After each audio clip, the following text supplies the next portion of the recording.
on a late-night commercial flight, cruising toward your destination. Outside your window, pitch black.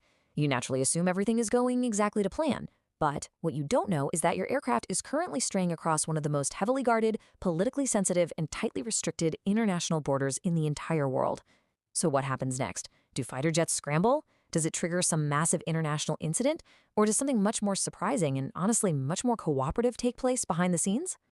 Welcome to this explainer on the midnight border breach, when safety overrides geopolitics. Let's dive right into this incredibly fascinating story of Air India flight AI-479. This isn't just a story about a plane taking a wrong turn, okay?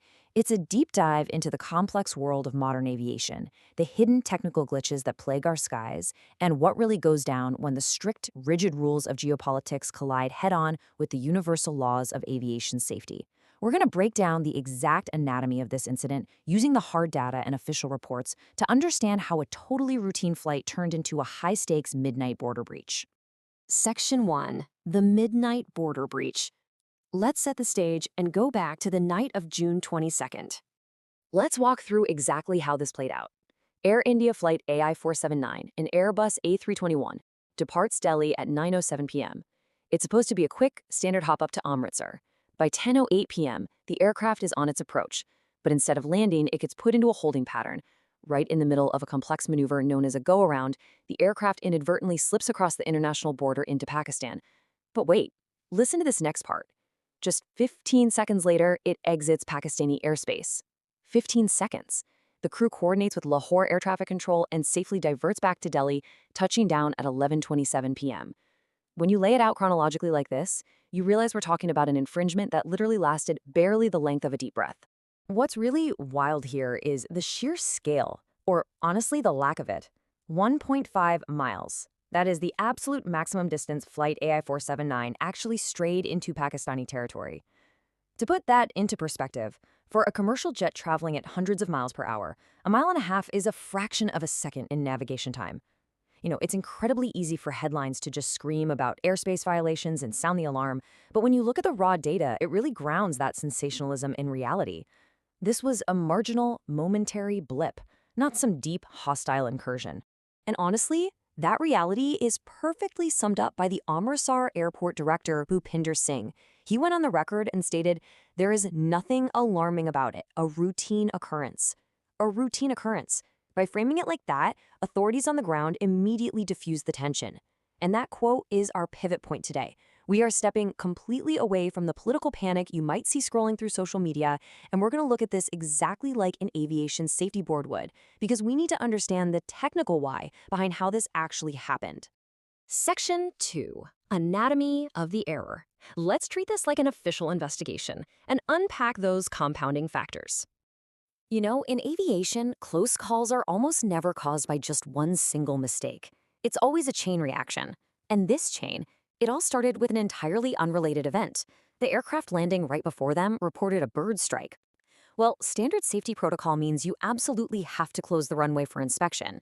So AI-479 was asked to hold and execute that go-around.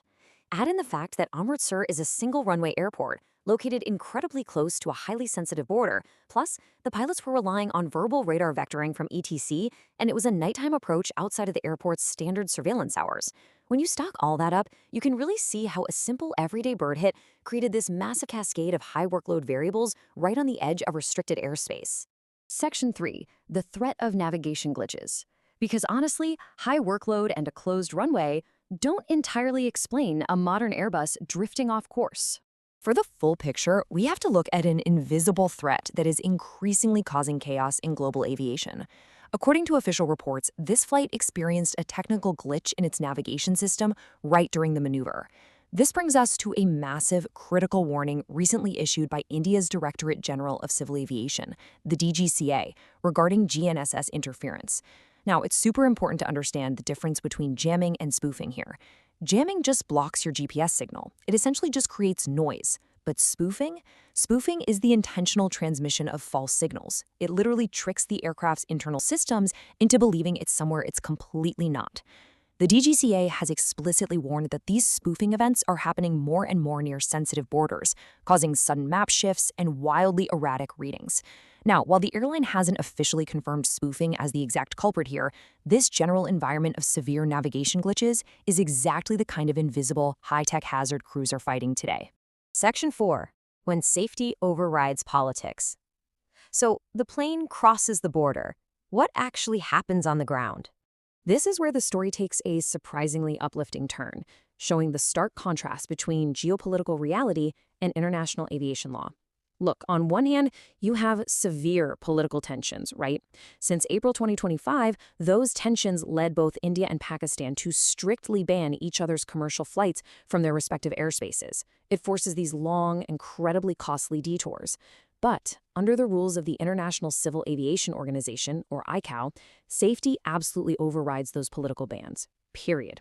When a plane is pushed off course by crazy weather or a system glitch, human life is the priority above all else. The very second AI 479 crossed that line, Pakistani air traffic control immediately established contact and safely coordinated their return. Up in the sky, those air traffic controllers were colleagues, not adversaries. And if you think that was a one-off, check this out. It brilliantly illustrates how this cooperation goes both ways.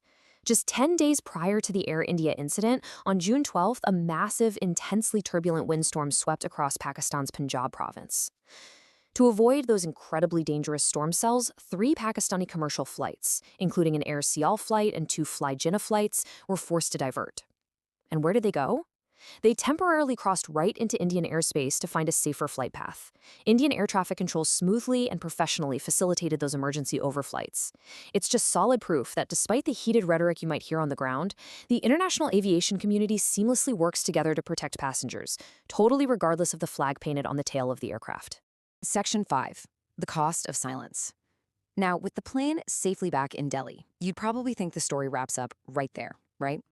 Mistake made, handled safely, end of report. But here is the massive twist in this explainer.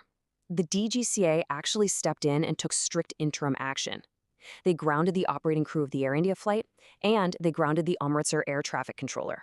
But why? It wasn't actually because the plane crossed the border. It was for failing to report the incident. You see, in the world of aviation safety, making a mistake, especially one compounded by holding patterns and technical glitches, is something you can train for. It can be corrected. But covering up that mistake, or just failing to log it through the proper mandatory reporting channels, that is the cardinal sin. Regulators brought the hammer down because non-reporting completely breaks the global system of analyzing data to prevent future potentially fatal accidents.